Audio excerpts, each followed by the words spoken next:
Toidu- ja Veterinaaramet võttis meiega ühendust ja teatas, et me ei tohi enam oma heauneteed ehk siis tööstusliku kanepi õisikutest tehtud teed müüa, kuna see on Euroopa Liidus uuendtoitude nimekirjas. Ehk siis Euroopa Liit väidab, et enne 97. aastat meie esivanemad ei kasutanud kanepi õit TV sisse nagu panemiseks, et teed teha, vaid ainult lehti.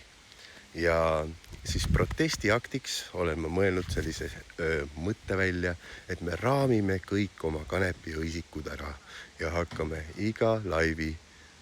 teeme iga päeva suurimale toetajale saatma siis raamitud kanepiõis ja peale on kirjutatud viimane käbi.